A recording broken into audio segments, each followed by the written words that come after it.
For my AP presentation, I will be focusing on the solutions to end the school-to-prison pipeline in South Central. Before I start getting into what my solutions are, let's break down what the school-to-prison pipeline really is.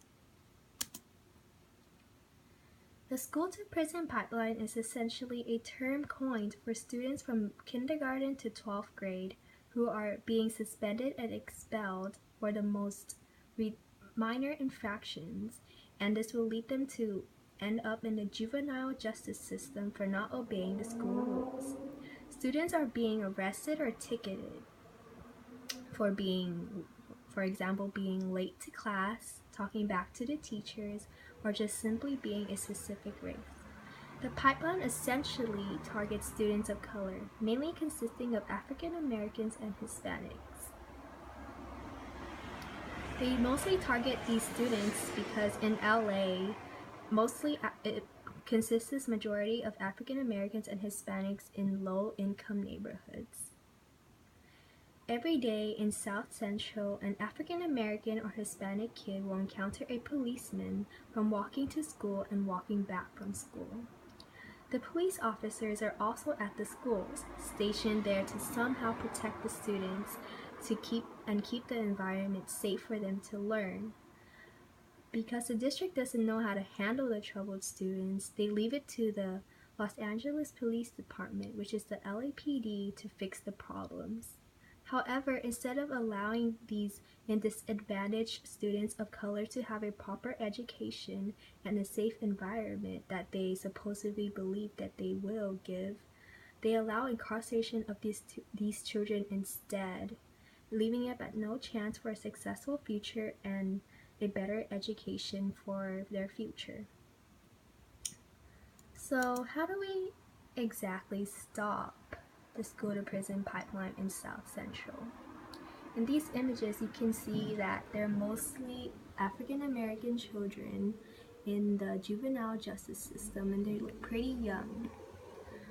And these are statistics showing that white students compared to black students are not being the African American students are being ticketed 5.8 times more than an individual white student starting in 2012 to 2013, and we can see the dramatic increase of students being cited.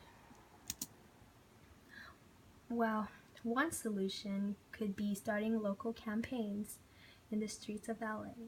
For instance, the Community Rights Campaign, which was formed to help the students fight for funding, resources, and counselors, and appropriate school rules to help them escape from incarceration.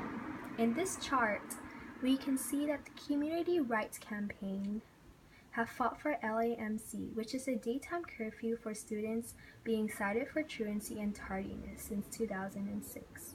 It took about 5 years for the daytime curfew to be revoked, but we see the numbers of tickets decreasing dramatically in this chart. It went from 3,341 to 209 from 2009 to 2013 respectively.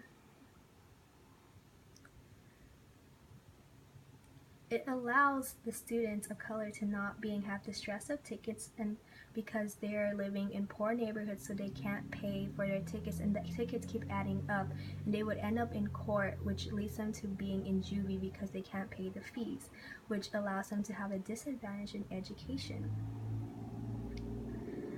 The campaign is also pushing for school resources such as counselors and restorative justice programs, which leads to my next solution, the restorative justice programs. The restorative justice programs is the best solution in ending the school-to-prison pipeline.